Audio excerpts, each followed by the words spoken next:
A gente vê aqui a nova composição das bancadas partidárias na Câmara dos Deputados.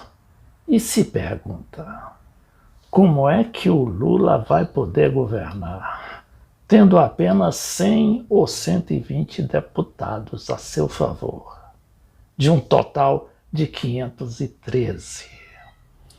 Bom, a resposta poderia ser aquela de sempre, né? Que o Lula é um encantador de serpente e ele, que também era minoritário da outra vez, das duas vezes anteriores que foi presidente, mas não era tão minoritário assim, e que conseguiu governar, e que se saiu muito bem do governo.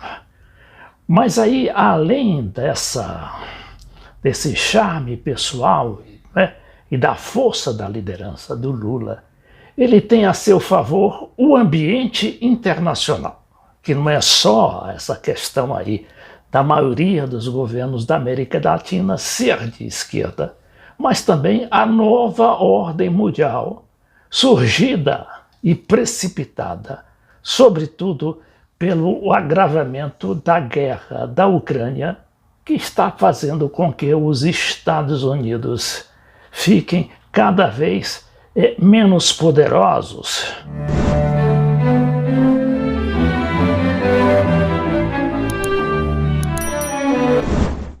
Neste vídeo eu vou abordar com números e exemplos, né? Exemplos concretos de como está se dando essa nova ordem e de como um governo de esquerda, do Lula principalmente, apesar de todas essas alianças perigosas que ele está fazendo com a direita e sobretudo os tucanos ou os antigos tucanos que já não têm quase poder nenhum, ele vai poder conseguir fazer um governo eficiente.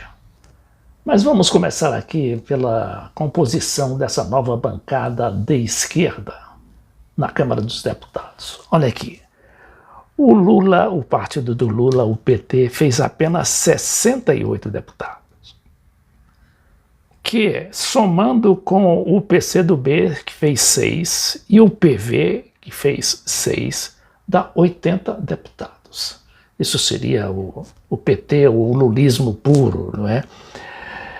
E se somarmos os 17 do PDT, os 14 do PSB, os 14 da Rede e do PSOL, e mais uns penduricalhos ali do Solidariedade, que só fez 4 votos. E aqui também eu vejo que o PTB, não é, aquele partido do Roberto Jefferson, diminuiu quase que foi varrido do mapa. Teve apenas um deputado. Isso demonstra também que a tal da extrema-direita, ou a direita pura, ela não está tão assim, não surgiu dessa eleição com tanta importância assim. Vemos também que a situação do Bolsonaro não é lá das melhores, porque ele fez apenas 99, não é? O PL, que é o seu partido, fez 99 deputados. Ora, isso de um total de 513 é muito pouco. Mas ele, a gente sabe que tem o apoio do Centrão. Mas o Centrão é um setor do Congresso, um naco violento de poder do Congresso, que não fica em torno apenas de um presidente, dependendo, claro, não é, da situação em que se encontrar esse presidente, que no caso, não é, o Lula, se o Lula ganhar a eleição, aí sim ele consegue fazer uma aliança com a grande maioria do Centrão e ainda por cima fazer um governo progressista, como ocorreu tanto nos seus 2 governos, quanto nos quase 2 governos da Dilma, ali até 2014, 2016, quando a Dilma foi deposta do governo por aquele impeachment. Lula, que vai chegar ao governo aos 77 anos de idade, ele agora no dia 27 vai completar 77 anos. Ele que sempre teve essa sua capacidade, essa inclinação para a negociação e a convivência com os contrários. Ele demonstrou, não é? Primeiro colocando o Alckmin, um tucano, um homem do PSDB, seu adversário histórico, para ser o seu vice e também atuar, não é? Como está acontecendo na campanha eleitoral, atuar no governo, não como um poder figurativo ali, como ocorre com os vices, mas principalmente atuando na área da administração e na área de política pública. A gente vai ver aí que tipo de espaço ele vai ter. Como também vai ser importante o papel da Simone Tebet, né? Essa candidata que não teve praticamente votos, teve o quê? 4% dos votos, mas que construiu em torno de si uma aura, não é? Uma aura de moderação, uma área de sobriedade, e que, uma mensagem simples, chegou a desfrutar dessa posição aí de liderança, né, no pensamento, nas ações, nas ideias, daqueles que pensam em ter um Brasil realmente fora dos extremismos, sobretudo dos extremismos da direita. A gente sabe que a Simone Tebet, todo o seu programa é um programa tucano, um programa de privatizações, mas que por causa, não é, da sua, justamente deste seu charme pessoal, que captou principalmente a confiança das mulheres, e não só das mulheres, eu diria mais, de grande parcela do pensamento, né, ali que ficava entre os extremismos, e que o Ciro, infelizmente, não soube captar, mas que a Simone, também não sabendo captar em termos de voto, conseguiu, como tem mostrado essa sua atuação na campanha pró-Lula, ter atuado muito bem. Mas agora vamos ao contexto internacional. A gente verifica, não é, que todos os governos, praticamente da América Latina, do México até na Argentina, é tudo de esquerda. Uma esquerda moderada, mas uma esquerda que sabe, não é, do valor da pátria grande, do valor da América Latina como uma fonte inesgotável, sobretudo de recursos humanos, que devem ser preservados mediante a política de soberania nacional. Isso foi muito bem realizado durante os governos do próprio Lula, do Chávez na Venezuela, dos Kirchner na Argentina, do Correa lá no Equador e do Evo Morales na Bolívia, para não falar ali da sustentação ideológica de Cuba. E aí a gente vê também outro paradoxo, que é o isolamento de Cuba. O isolamento não político, mas o isolamento por parte dos Estados Unidos, que tem deixado o país meio que muito, aliás, muito açoitado por aquelas crises de energia e daqueles furacões violentos que aparentemente teria, não é, deixado a ilha numa situação de, não digo de miséria, mas muito vulnerável. Mas só quem não conhece Cuba que sabe que a população cubana, durante esses 62 anos de revolução, soube muito bem lidar, sobretudo com esses desastres naturais, como também está sabendo lidar a Venezuela. A Venezuela que é outro exemplo também de superação. E aqui a gente vai ver aqui, durante esse vídeo, como é que aquele país que antes era objeto, não é, do escárnio internacional, porque não tinha petróleo, não tinha gasolina para a sua população. Enquanto hoje, por exemplo, a gente vê que a França está sem petróleo e está numa situação muito mais difícil em termos energéticos do que a Venezuela. A gente vê como a história muda, como, aliás, é o enfoque que a política dá a determinadas situações. Nesse vídeo a gente vai ter uma explicação aqui dessa situação que criou, não é, a nova ordem mundial. Que a gente vê, por exemplo, essa guerra na Ucrânia, ela vai além, ela transcende, não é, o âmbito territorial e vai principalmente na geopolítica. E o que é geopolítica? Por exemplo, é a submissão total, praticamente, da Europa inteira à produção energética de gás e de petróleo da Rússia. Isso não só restaura, não é, o poder não só da Rússia, mas da China, da Índia, daqueles países todos, os BRICS principalmente, de que participa o Brasil com Bolsonaro e tudo, né? O BRICS a gente sabe que é aquele bloco formado por Brasil, Índia, China, Rússia e África do Sul e muito possivelmente agora com a atração da Argentina como seu novo membro, que vai virar de BRICS para BRICSA, justamente para acolher o nome da Argentina.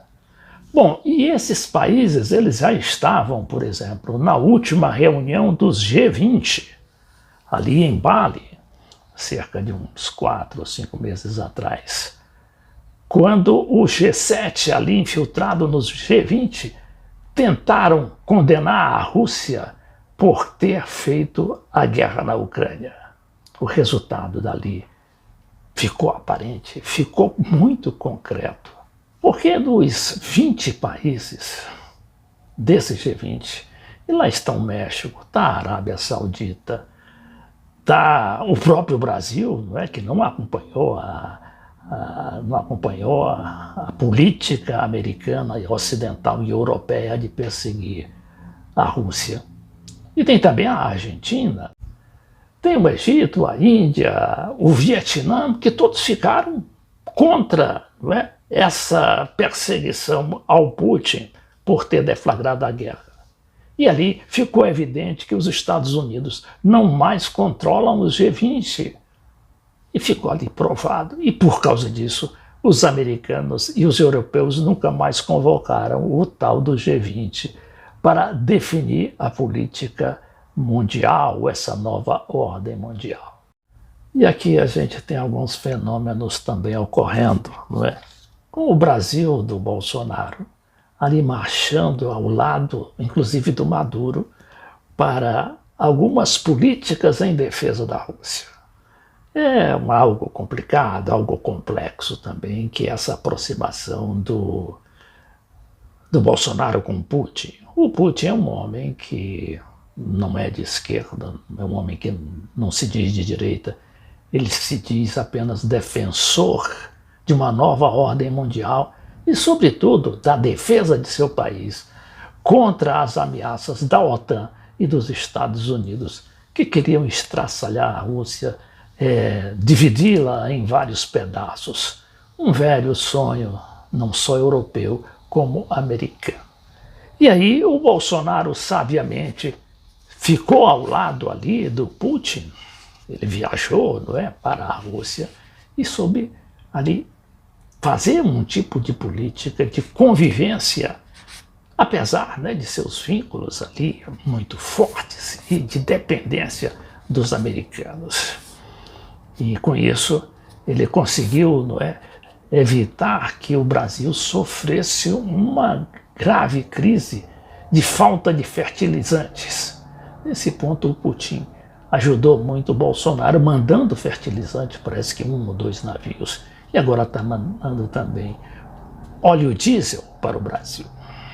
Bom, e nessas votações que houve ultimamente, principalmente aqui na OEA, a gente sabe que na semana passada a OEA convocou uma Assembleia Geral para Lima, no Peru, a qual participou inclusive o secretário de Estado dos Estados Unidos, o Antony Blinken. E aí, nessa OEA, não é, houve uma... os partidos, os países foram praticamente ali convidados a condenar veementemente a guerra da Ucrânia, ou mais principalmente, mais especificamente, o papel da Rússia, não é, em ter invadido a Ucrânia. Mas olha aqui onde é que estava o Brasil, por exemplo, matéria do Globo. Na OEA, Brasil não assina a declaração contra a invasão russa da Ucrânia. Ali estava presente, com o Bolsonaro, com o Brasil do Bolsonaro, estava o México, a Argentina, a Bolívia e outros países. No caso ali específico, o Brasil, praticamente, o Brasil não assinou. Ou seja, se absteve, o que aquilo ali os americanos tomaram como uma atitude hostil em relação aos Estados Unidos. Mas ali ficou por isso mesmo. E o Bolsonaro não foi, pelo menos ainda ostensivamente, punido por ter adotado essa posição. Só que ali ele estava ao lado também da Venezuela, de Cuba, não é? Países que ele diz odiar e que diz também repelir e perseguir, mas que na hora ele não teve problemas em se aliar a esses países que fazem oposição aberta aos Estados Unidos. Bom, mas finalmente, nós temos aí aquela decisão da OPEP de diminuir em 2 milhões de barris a produção de petróleo para que o preço do petróleo não sofra aquele desgaste todo que estava sofrendo. Com a guerra chegou a 120 o barril, mas estava por causa da pasmaceira, né, com a continuação ali da guerra e principalmente dos recuos da Rússia, o petróleo estava diminuindo, chegou a quase 80, de 120 para 80. E com essa decisão da OPEP, que não é só da OPEP, é da OPEP Plus, ou a OPEP+, que inclui países como a Rússia, não é? Que é o maior produtor mundial hoje de petróleo, o México, que voltou a ter uma grande importância por essa política do Obrador, né? E voltou a jogar como um grande país petroleiro, além de outros países importantes. E do apoio também da China por trás, né? Do apoio da China, da Índia e da própria Indonésia. Então essa é a nova configuração do poder mundial e que vai jogar um peso decisivo na eleição do novo presidente brasileiro, seja eleito o Lula ou o próprio Bolsonaro.